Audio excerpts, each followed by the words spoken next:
নমস্কাৰ আপোনালোকক স্বাগতম জনাইছোঁ অন্য এটা নতুন ভিডিঅ'ৰ মাজতে আমি আলোচনা কৰিম DEE LP UP 5550টা পদৰ বিষয়ে।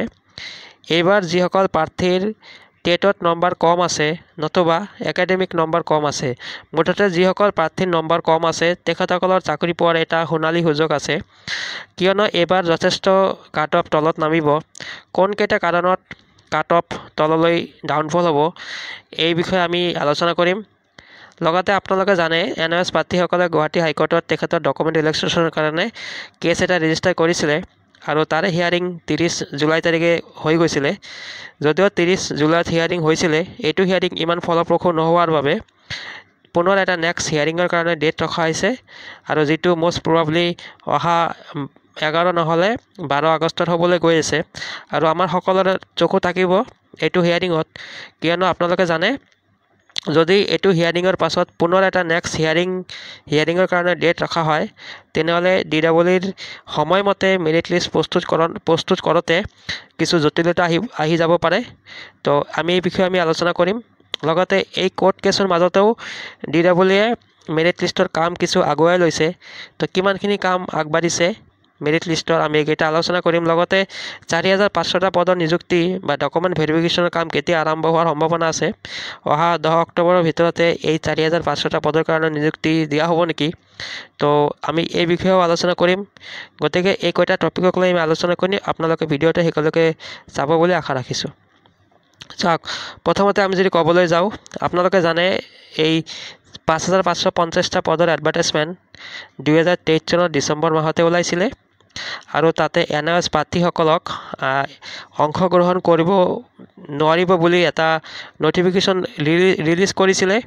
তাৰ পাছত NOS প্ৰাৰ্থীসকলে যিহেতু তেখেতক ইনক্লুড কৰা নাছিলে বা তেখেতক অংশগ্ৰহণ কৰাৰ পৰা আঁতৰত ৰখা হৈছিলে, তাৰ কাৰণে NOS প্ৰাৰ্থীসকলে সুপ্ৰিম কোৰ্টত দ্বাৰস্থ হৈছিলে আৰু এনেকৈ কেছখিনি চলি থকাৰ কাৰণে এইটো এডভাৰটাইজমেণ্ট ডিলে হৈ গ'ল।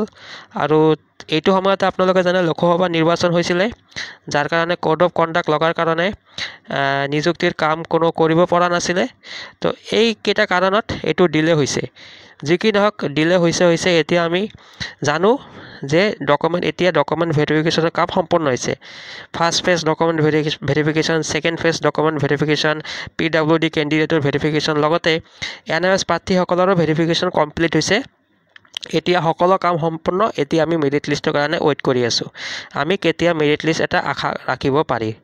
তো তাৰ আগতে আমি আপোনালোকক আৰু এটা কথা জনাব বিচাৰিছোঁ, যিসকল প্ৰাৰ্থীৰ এইবাৰ নম্বৰ কম আছে, টেটত নম্বৰ হওক বা একাডেমিকে হওক নম্বৰ কম আছে, তেখেতৰ চাকৰি পোৱাৰ সোণালী সুযোগ আছে। কিয় এনেদৰে কৈছোঁ আমি, কিয়নো আপোনালোকে জানে এইটো এডভাৰটাইজমেণ্ট আজি প্ৰায় 20 মাহ সম্পন্ন হৈছে আৰু এই 20 মাহৰ ভিতৰতে যিসকল প্ৰাৰ্থীয়ে এপ্লাই কৰিছিলে তাৰে বহু সংখ্যক প্ৰাৰ্থীয়ে ইতিমধ্যে বেলেগ ঠাইত এংগেজ হৈ গৈছে, বেলেগ জবত এংগেজ হৈ গৈছে। অকল টেটেটোৱে নহয়, আৰু বিভিন্ন ধৰণৰ চেণ্ট্ৰেল গভৰ্ণমেণ্টৰ চাকৰি বা অসমৰে আন ডিপাৰ্টমেণ্টত অলৰেডি এংগেজ হৈ গৈছে। আৰু এটা কাৰণ আছে ডাউনফল হোৱাৰ কাট অফ। ইয়াতে যিসকল প্ৰাৰ্থী কণ্টেক্সুৱেল আছিলে, প্ৰায় 30,000 মান কণ্টেক্সুৱেল প্ৰাৰ্থীক ৰেগুলাৰাইজ কৰা হৈছে। ইয়াৰ ভিতৰতে বহু সংখ্যক কেণ্ডিডেট এনেকুৱাও আছে যিসকল কেণ্ডিডেট ইয়াতেও এপ্লাই কৰিছিলে, এইটো এডভাৰটাইজমেণ্টত এপ্লাই কৰিছিলে। গতিকে তেখেতসকলেতো ইয়াতে পুনৰ এতিয়া চান্স নাপাব না, যিহেতু অলৰেডি তেখেতসকলে চাকৰিটো ৰেগুলাৰাইজ হৈ গৈছে। তাৰ কাৰণে কাট অফ বহুত কমিব আৰু এটা কমাৰ সম্ভাৱনা আছে। 2024 চনত যিহেতু BTRত LP UPৰ প্ৰায় 1200 মান কেণ্ডিডেটক অলৰেডি চাকৰি পাইছে, তেখেতসকলতো ইয়াতে এতিয়া ইনক্লুড নহ'ব, যিহেতু অলৰেডি তেখেতে চাকৰি পাইছে। লগতে BTRত GT PGTত এপইণ্টমেণ্ট হৈ গৈছে অলপতে। তো GT PGTত পোৱা কেণ্ডিডেটসকলেও ইয়াৰ পৰা বাদ পৰিব। লগতে আমাৰ অসমতো GT PGTৰ কাৰণে ডকুমেণ্ট ৰিজাল্ট ঘোষণা কৰিছে, লগতে ডকুমেণ্ট ভেৰিফিকেশ্যনৰ কামখিনি সম্পন্ন হৈছে। তো তাতে পোৱা কেণ্ডিডেটসকলতো ইয়াৰ পৰা বাদ পৰিব। গতিকে ভালে সংখ্যক কেণ্ডিডেট এনেকুৱা আছে যিসকল কেণ্ডিডেট ইয়াৰ পৰা এই এডভাৰটাইজমেণ্টৰ পৰা ইতিমধ্যে বাদ পৰি গৈছে, কিয়নো তেখেতসকলে বিভিন্ন বেলেগ ঠাইত এংগেজ হৈছে। গতিকে যিসকল প্ৰাৰ্থী ইয়াৰ পৰা বাদ পৰিছে, তাৰ কাৰণে এতিয়া কাট অফ বহুত ডাউনফল হ'ব। যিসকল কেণ্ডিডেটৰ নম্বৰ কম আছে, এইটোৱে তেখেতৰ সুযোগ, কাৰণ পাছলৈ এনেকুৱা নহ'ব, পাছলৈ কাট অফ বাঢ়িব, 4500টা পদত কাট অফ বাঢ়িব, মই কৈছোঁ আপোনালোকক। আৰু এইটো ইয়াতে কাট অফ কমিব। আৰু ডিষ্ট্ৰিক্ট ৱাইজ কাট অফ যদি আপোনালোকৰ প্ৰয়োজন আছে, আমি ডিষ্ট্ৰিক্ট ৱাইজ কাট অফৰ কাৰণে ভিডিঅ' আনিম। তো আপোনালোকে কমেণ্ট কৰিব, যদি ভিডিঅ'ৰ প্ৰয়োজন হয় আমি আপোনালোকক ভিডিঅ' প্ৰভাইড কৰিম। তো কিমান কাট অফ যোৱাৰ সম্ভাৱনা আছে। তো এইটো হ'ল কাট অফৰ কথা, বা কম মাৰ্ক থকা কেণ্ডিডেটৰ পোৱাৰ এটা সোণালী সুযোগ। এতিয়া আমি চাম এনএছ প্ৰাৰ্থীসকলৰ যিটো কেছ গুৱাহাটী হাইকোৰ্টত বিচাৰাধীন হৈ আছে, ইয়াৰে মাজতে DWLৰ মেৰিট লিষ্টৰ কাম আগবাঢ়িছে নে নাই। আমি যদি ক'বলৈ যাওঁ, DWLৰ মেৰিট লিষ্ট প্ৰস্তুতকৰণৰ কাম ইতিমধ্যে বহুসংখ্যক আগুৱাই ৰাখিছে।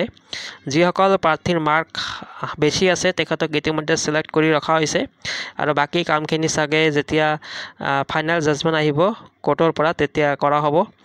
আৰু চাওক, সকলোতকৈ যিটো ইম্পৰ্টেণ্ট যিটো কথা আছে এইটো হৈছে নেক্সট হিয়াৰিংটো হ'বলৈ গৈ আছে 11 নতুবা 12 আগষ্টত। তাৰ পাছত যাতে পুনৰ কোনো হিয়াৰিং নহয়, আমি তাৰ কাৰণে সকলোৱে চকু ৰাখিব লাগিব। কিয়নো যদি পুনৰ নেক্সট হিয়াৰিং হয় তেনেহ'লে আপোনালোকে চাওক সময় অতি কম হৈ যাব, যিহেতু ওচৰতে দুৰ্গা পূজা আছে। লগতে যিসকল কেণ্ডিডেটৰ ভেৰিফিকেশ্যন হোৱা নাই, তো ভেৰিফিকেশ্যন নোহোৱা কেণ্ডিডেটৰো কিন্তু মেৰিট লিষ্টত নাম আহিব। গতিকে তেখেতৰ পুনৰ ভেৰিফিকেশ্যন কৰাৰ প্ৰয়োজন হ'ব, গতিকে যথেষ্টখিনি সময়ৰ প্ৰয়োজন হ'ব। তাৰ কাৰণে আমি এইটোৱে আশা ৰাখিছোঁ যাতে যিটো হিয়াৰিং নেক্সটত হ'বলৈ গৈ আছে এইটোৱে যাতে লাষ্ট হিয়াৰিং হয়, আৰু তাৰ পাছত কোনেও যাতে গুৱাহাটী হাইকোৰ্টত দ্বাৰস্থ হ'বলগীয়া নহয়, যাতে এইটোৱে ফাইনেল জাজমেণ্ট আহে। তাৰ পাছত আপোনালোকে চাবলৈ পাৰিব অতি কম সময়ৰ ভিতৰতে মেৰিট লিষ্ট প্ৰস্তুত কৰা হ'ব। লগতে আমি এতিয়া চাম 4500টা পদৰ নিযুক্তি কেতিয়া হোৱাৰ সম্ভাৱনা আছে।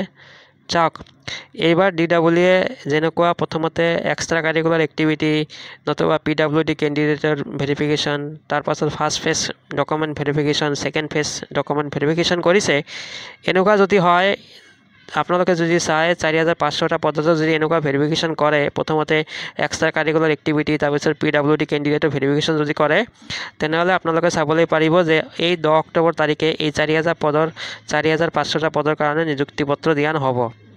এইটো বেয়া লাগিলেও এইটো সঁচা কথা।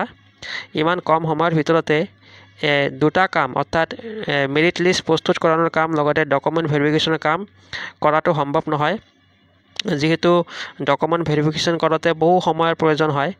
তো আমি নাভাবোঁ যে এই অক্টোবৰৰ 10 তাৰিখে ইয়াৰ এপইণ্টমেণ্ট দিয়া হ'ব, যদিও আমি সঠিককৈ ক'ব নোৱাৰি এতিয়াও। DWLয়ে যদি ইচ্ছা কৰে নিশ্চয় দিব পাৰিব। যিটো আমি চাই আছোঁ, চিটুৱেশ্যন যিটো আমি চাই আছোঁ, তাৰ পৰা অনুমান হয় যে এই অক্টোবৰ 10ৰ ভিতৰতে এই 4500টা পদৰ ডকুমেণ্ট ভেৰিফিকেশ্যন লগতে মেৰিট লিষ্টৰ কাম সম্পূৰ্ণ নহ'ব বুলি আমি এটা অনুভৱ হৈছে।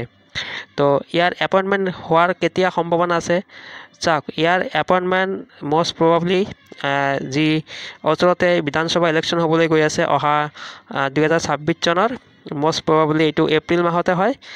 এপ্ৰিল মাহত যিটো ইলেকশ্যন হ'বলৈ গৈ আছে তাৰ আগতে, অৰ্থাৎ ফেব্ৰুৱাৰী মাহতে আপোনালোকে এই 4500টা পদৰ এপইণ্টমেণ্ট লাভ কৰিব পাৰিব। তো এইটো আমাৰ নিজা ব্যক্তিগত মতামত, আমি যিমান দূৰ ৰিচাৰ্চ কৰি আমি ওলাইছোঁ, এইটো মষ্ট প্ৰবাবলি 2026 চনৰ ইলেকশ্যনৰ আগতে ফেব্ৰুৱাৰী মাহতে নিযুক্তি হোৱাৰ সম্ভাৱনা আছে। তো আপোনালোকে ধৈৰ্য ধৰিব, আপোনালোকে ৱেইট কৰক। তো এইখিনি আমি আলোচনা আপোনালোকৰ মাজত কৰিছোঁ। আপোনালোকৰ মতামত কমেণ্ট বক্সত কমেণ্ট কৰিব, আৰু যদি প্ৰথমবাৰৰ কাৰণে আমাৰ চেনেলত আহিছে, মোৰ চেনেলটো নিশ্চয় ছাবস্ক্ৰাইব কৰিব। ভিডিঅ'টি ইমানতে সামৰিছোঁ, ধন্যবাদ।